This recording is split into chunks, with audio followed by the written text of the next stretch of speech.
Bab 1854. Dewi tercengang. Ia terpana menatap keluar jendela. Apa yang terjadi? Nona Wiwi, orang yang sebelumnya menembak dan melukaimu, baru saja sudah dibereskan.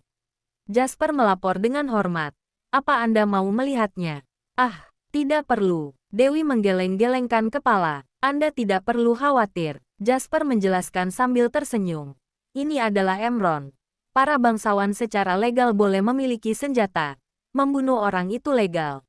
Dewi mendongak menatap Jasper.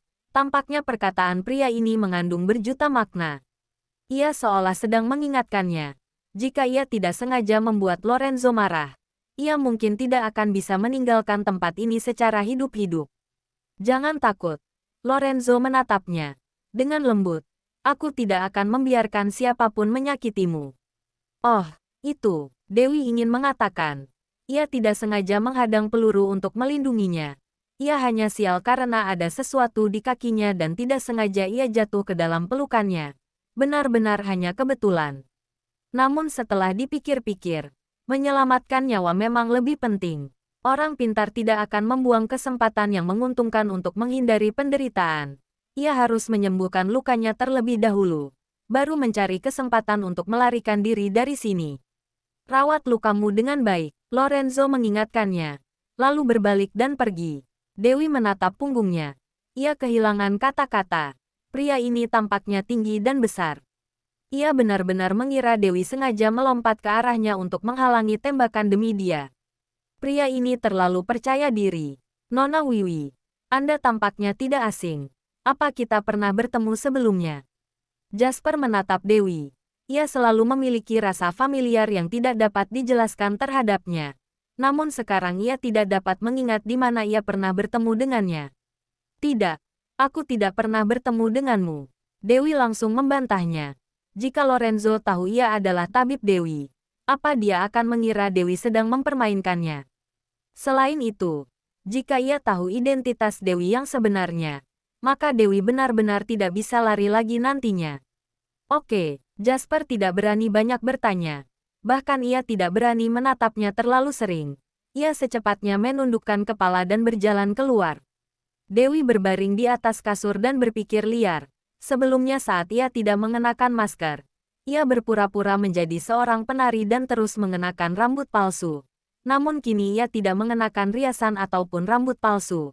Wajahnya sedikit banyak mirip dengan tabib Dewi yang dulu. Tidak. Kini Jasper sudah mulai curiga.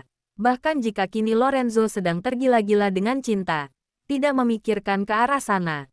Namun cepat atau lambat ia juga akan tahu. Jadi, ia harus secepatnya meninggalkan tempat ini. Untungnya, beberapa hari ke depan Lorenzo tampaknya akan sangat sibuk. Dewi akan jarang bertemu dengannya. Ia dapat merawat lukanya dengan tenang. Semua pelayan wanita dan pengawal di sini sangat menghormatinya. Seolah sudah bertemu lama. Dewi juga malas untuk memberikan terlalu banyak penjelasan. Ia hanya berharap lukanya bisa secepatnya pulih, lalu memikirkan cara untuk meninggalkan tempat ini. 5 hari telah berlalu dalam sekejap mata. Luka akibat tembakan Dewi sudah jauh membaik. Ia kini sudah dapat bergerak bebas. Hari ini, ia meminta sebuah ponsel dari pelayan wanita dan menelepon Brandon. Halo, ini aku. Astaga. Kamu baik-baik saja kan? Kamu membuatku takut. Brandon begitu berlebihan. Masih belum mati. Dewi berkata dengan dingin. Bagaimana? Apa berangkasnya sudah terbuka? Apa masalah di panti asuhan sudah diselesaikan? Sudah. Aku sudah mengeluarkan beberapa barang untuk dilelang. Uangnya sudah aku kumpulkan. Kini Bibi Lauren dan Paman Yosua sedang mengurus masalah panti asuhan. Tapi aku merasa ada masalah dengan yayasan. Tunggu sampai kamu kembali. Aku akan menceritakan detailnya. Yayasan pasti akan mengambil uangku. Bahkan ada kemungkinan mereka sengaja membuat masalah untuk mencairkan dana. Periksa secara diam-diam mengenai perkara ini. Tunggu sampai aku kembali. Kita bereskan. Ternyata kamu sudah tahu. Omong kosong. Kamu kira aku bodoh. Sekarang kamu di mana? Kapan kembali? Lihat kondisi. Aku tutup teleponnya dulu. Tunggu, Brandon memanggilnya dengan cepat. Ada hal yang harus aku laporkan padamu. Tentang keluarga Mort. Bab 1855. Katakan, informan di Bunaken memberitahuku bahwa anak perempuan Presdir James melelang sebuah kalung safir di pasar gelap. Kebetulan aku sudah selesai membereskan urusan panti asuhan. Malam ini, aku akan ke Bunaken. Orang-orang di pasar gelap sudah memeriksanya. Itu adalah kalung safir yang tak ternilai harganya. Berasal dari keluarga kerajaan Fraun. Sesuai dengan harga pasar, kalung itu paling sedikit bernilai 100 miliar.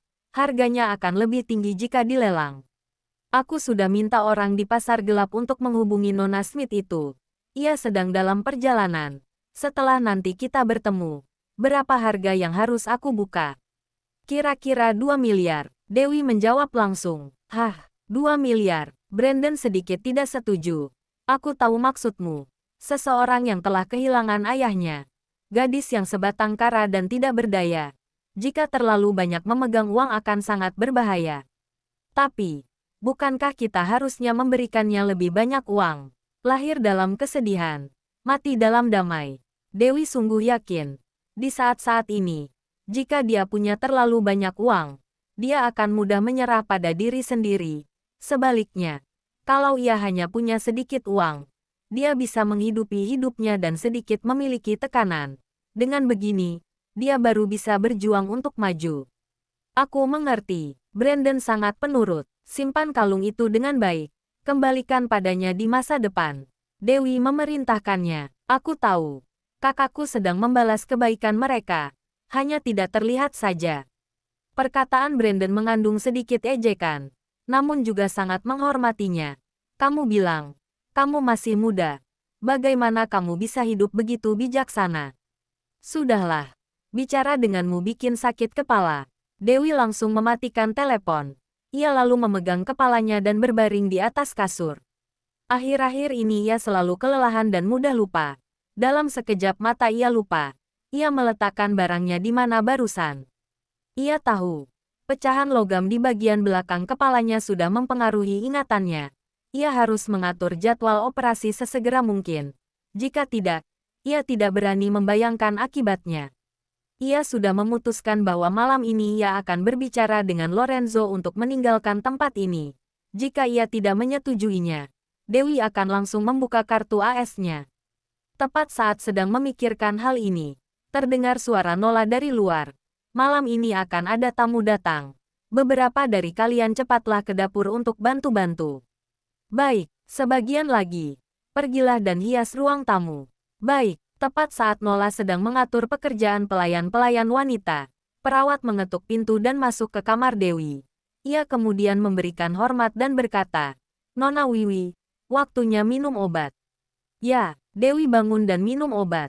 Ia sudah memperhatikan. Untuk luka luar, mekanisme pengobatan modern tidak berbeda jauh. Tidak ada masalah. Bisa mengikuti cara pengobatan biasa. Nona Wiwi, pada saat ini, Nola masuk bersama beberapa pelayan wanita dan membawa beberapa potong gaun yang cantik. Hari ini ada tamu. Apa Anda mau berdandan sebentar? Aku sudah memanggil penata rias dan penata gaya untuk Anda. Juga beberapa gaun. Tidak perlu. Dewi menguap. Aku benci mengenakan pakaian-pakaian yang aneh. Aku tidak suka berdandan dan memakai sepatu hak tinggi. Baik, Nola secepatnya menyuruh pelayan-pelayan wanita itu membawa gaunnya pergi.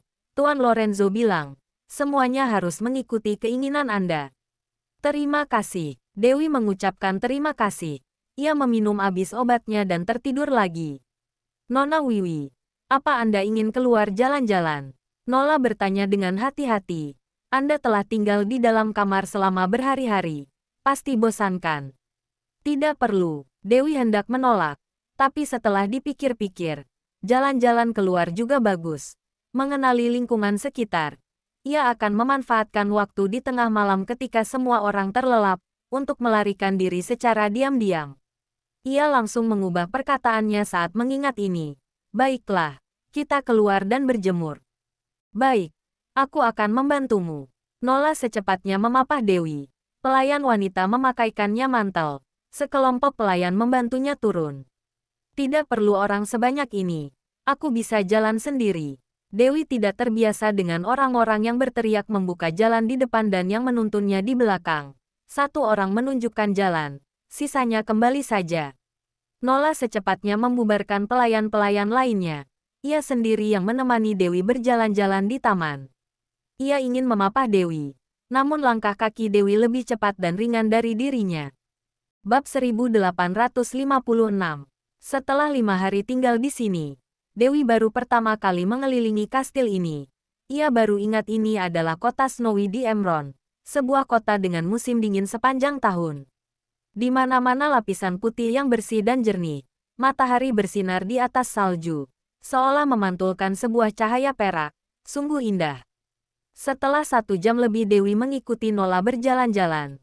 Ia sama sekali tidak melihat pintu keluar. Ia tidak dapat menahan dirinya dan bertanya, di mana pintu keluarnya? Lurus 3 kilometer lagi.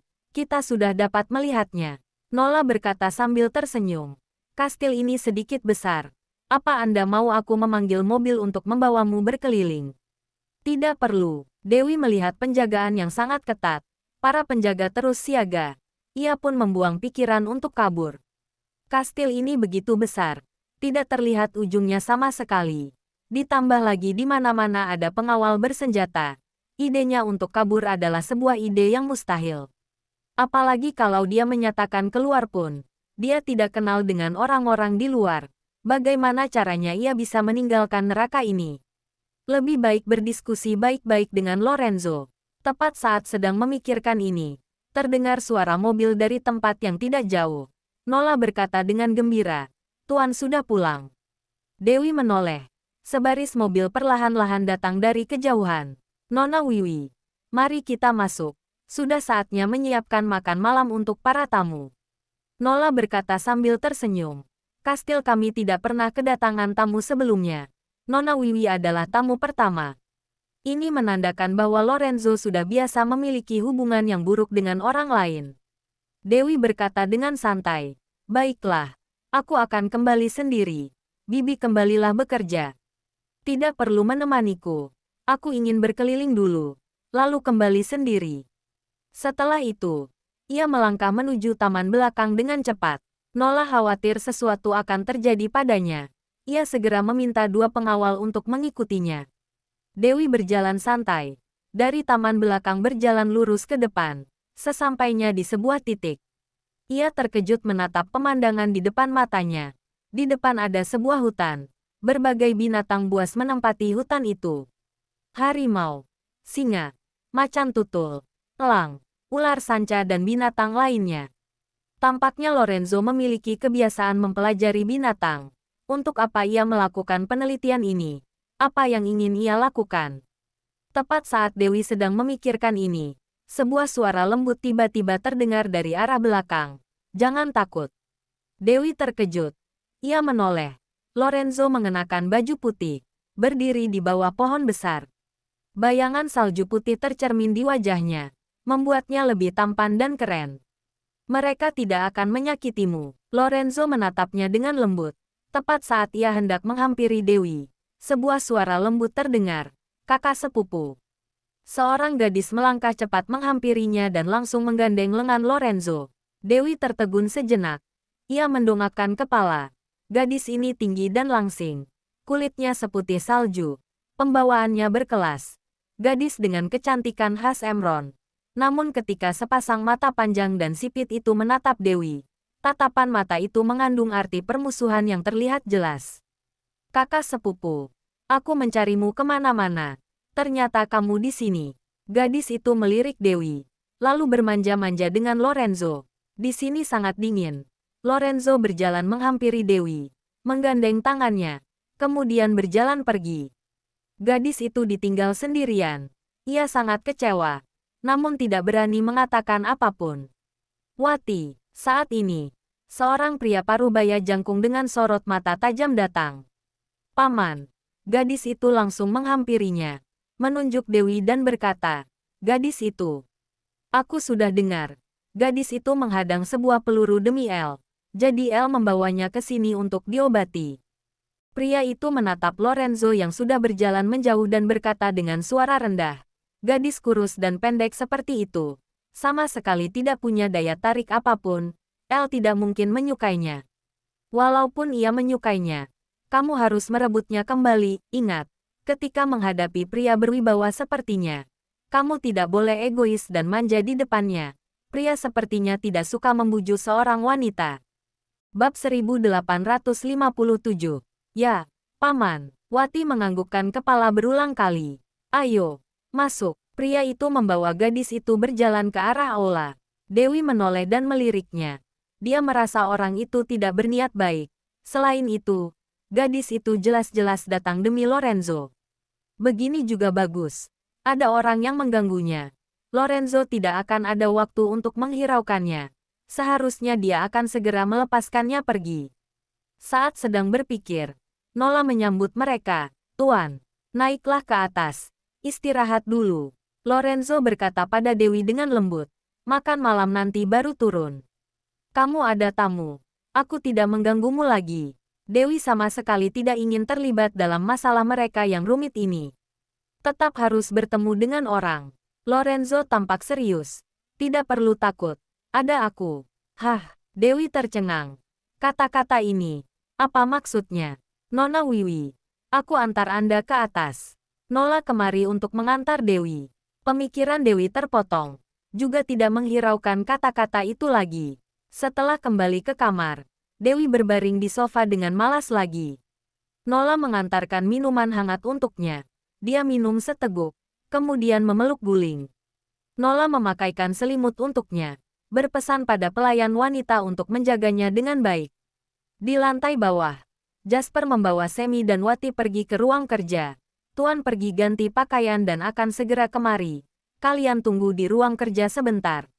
Baik, Semi menatap villa ini dengan seksama, menghela napas dan berkata, di sini sungguh berbeda dengan 11 tahun yang lalu. Sudah berubah banyak. Kastel ini pernah direnovasi ulang. Tentu saja sudah berbeda. Jasper berkata dengan penuh arti.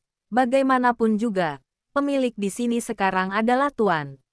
Itu benar. Semi menganggukkan kepala sambil tersenyum. Lorenzo masih muda, tapi sangat hebat. Generasi muda melampaui seniornya. Benar-benar membuat orang kagum. Presdir Semi, silahkan. Jasper membawa mereka berdua masuk ke ruang kerja.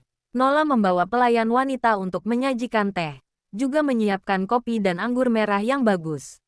Apa aku boleh berkeliling sebentar? Wati bertanya dengan sopan. Tentu saja boleh. Jasper memberi isyarat tangan. Seorang pelayan wanita segera membawanya berkeliling ruang kerja. Walaupun disebut ruang kerja, tetapi sebenarnya lebih mirip seperti perpustakaan. Desainnya berbentuk bulat dan bertingkat tinggi, penuh dengan suasana misterius gaya Eropa kuno. Wati sedang berkeliling, sedangkan Semi dan Jasper mengobrol santai. Kata-katanya penuh dengan kesetiaan pada Lorenzo dan membantah rumor luar. Jasper meresponnya dengan tersenyum, tetapi ia mengerti maksud hatinya yang sebenarnya. Sejak 11 tahun yang lalu, setelah Lorenzo membunuh semua keluarga Moore dalam semalam dan menguasai grup Moore, Semi adalah satu-satunya paman sepupu yang tersisa dalam keturunan Moore. Tentu saja masih ada beberapa kerabat jauh, tapi mereka semua tidak bisa mempengaruhi posisi Lorenzo.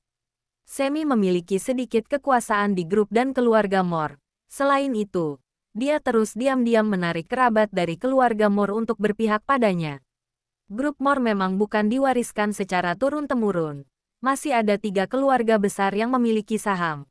Sangat sulit untuk mengelolanya. Itu sebabnya Lorenzo memperluas pasar Eropa dan Amerika untuk memperkuat kekuasaan sendiri. Dengan demikian, ia bisa bersaing dengan keempat pemegang saham lainnya. Situasi grup Moore kelihatannya sangat stabil dan tenang. Tetapi kenyataannya banyak krisis. Namun akhir-akhir ini, Lorenzo berhasil mengambil pasar Eropa dan Amerika. Semi datang bersikap baik padanya. Juga membawa keponakannya datang. Berhubung tidak bisa melawannya, jadi hanya bisa mendekatinya. Ini adalah cara hidup Semi. Dia berharap dengan menggunakan cara seperti ini, bisa menunjukkan kesetiaannya pada Lorenzo. Krek, pada saat ini, pintu ruang kerja terbuka. Lorenzo berganti pakaian santai berwarna putih, berjalan masuk dengan langkah besar. Tuan, Jasper segera menyambutnya. Wati juga segera meletakkan buku di tangannya. Berjalan dengan langkah yang anggun. Kakak sepupu. Aku tidak menyukai panggilan seperti ini. Nada bicara Lorenzo sangat dingin. Hah, Wati terkejut oleh sikapnya yang dingin. Tidak berani mengeluarkan suara. Hanya menatap Semi dengan takut. Apa yang Lorenzo katakan itu benar. Semi segera mengikuti maksud Lorenzo dan berkata, lebih baik seperti yang lainnya. Panggil Tuan saja. Bab 1858. Tuan, Wati memanggil Lorenzo dengan hati-hati. Dia menyadari bahwa antusiasme dan bermanjaan semacam itu tidak berguna sama sekali bagi Lorenzo dan malah akan membuatnya jijik. Lorenzo menganggukkan kepala dengan sopan. Kemudian langsung bertanya pada Semi. Paman Semi khusus datang ke sini hari ini. Ada apa? Hahaha. Semi tertawa sambil berkata, Wati baru kembali dari Prancis. Aku ingin memperkenalkannya padamu. Sekarang dia adalah model terkenal internasional. Menguasai 3 bahasa. Kalian anak muda bisa berteman. Lumayan. Lorenzo menyela kata-katanya. Berkata dengan pelan. Jika bagian iklan di perusahaan butuh model, bisa mempertimbangkan untuk bekerja sama. Wajah Wati menjadi kaku dalam sekejap. Dia merasa sangat canggung. Lorenzo, kamu bercanda. Semi meresponsnya dengan santai. Ayah Wati pembuat perhiasan terkenal. Baru menandatangani kontrak dengan Victoria. Jadi dia tidak perlu khawatir soal pekerjaan. Tahun ini dia genap 19 tahun. Polos dan lembut. Belum punya pacar. Paman pikir, sekarang kamu juga lajang. Jadi ingin memperkenalkan kalian. Ya, Lorenzo menganggukkan kepala. Berkata dengan serius. Kelak jika butuh bantuan, langsung cari Jasper. Setelah mengatakan itu, dia pun berdiri. Makan malam sudah siap. Makanlah bersama. Wati benar-benar tidak tahu harus bagaimana menghadapinya. Hanya bisa menatap Semi dengan gelisah. Semi buru-buru berdiri. Berkata dengan wajah penuh senyum. Kalau begitu, kami sudah mengganggu. Silahkan, menyiapkan makan malam yang mewah. Lorenzo bertanya. Mana Wiwi? Bibi Nola sedang memanggilnya. Pelayan menjawabnya dengan hormat. Di dalam kamar. Dewi sedang menguap. Mengucek matanya dengan malas. Aku tidak mau. Aku tidak mengenal tamu itu. Akan canggung kalau makan bersama. Tuan sudah berpesan. Meminta Anda turun dan makan bersama. Nola memohon dengan cemas. Nona Wiwi, tolonglah. Jangan menyulitkan kami. Dewi melihat ekspresi Nola yang ketakutan dan tidak tenang. Ia juga sedikit tidak tega. Akhirnya ia bangun. Ganti pakaian dan turun ke lantai bawah. Musik piano merdu sedang diputar di ruang makan. Meja makan dipenuhi dengan berbagai macam makanan lezat. Lorenzo duduk di kursi utama. Dia sedang membahas masalah perusahaan dengan Semi. Wati mendengar dengan patuh di samping. Menatap Lorenzo dengan penuh kekaguman. Lorenzo memiliki semacam pesona yang tak terkalahkan. Menarik perhatian Wati. Sayangnya, Lorenzo dari awal hingga akhir tidak meliriknya sama sekali. Begitu Dewi datang, dia malah berdiri dan menarik kursi untuknya. Juga dengan perhatian memakaikan serbet untuknya. Melihat adegan ini, Wati sedikit tercengang. Semi menatap Dewi dengan tajam. Bertanya sambil tersenyum. Siapa ini? Dia Wiwi. Lorenzo memperkenalkannya secara singkat. Calon istriku. Kebetulan Dewi sedang minum seteguk air. Hampir memuncratkannya. Untungnya dia menutup mulutnya tepat waktu. Tapi ia tetap terbatuk tanpa henti karena tersedak. Mengapa dia tiba-tiba menjadi calon istrinya? Juga tidak terjadi. Saat ini. Semi tercengang. Dia sama sekali tidak menyangka. Lorenzo sudah punya calon istri dan memberitahunya secara langsung. Wati juga terkejut dan tercengang. Namun, Semi sama sekali tidak terpengaruh. Segera tersenyum. Menyapa Dewi dengan murah hati. Halo. Dewi tersenyum dengan canggung. Mendekat ke sana. Bertanya pada Lorenzo. Kapan aku jadi calon istrimu? Kenapa aku tidak tahu? Cepat atau lambat? Lorenzo menjawabnya secara alami. Dewi tidak bisa berkata apa-apa. Dia merasa kesalahpahaman ini sudah semakin dalam. Kelihatannya ia harus segera pergi dari sini. Kalau tidak, dia sungguh akan dipaksa menikah oleh pria ini. Dia tidak ingin menikah. Melahirkan anak itu sangat menakutkan.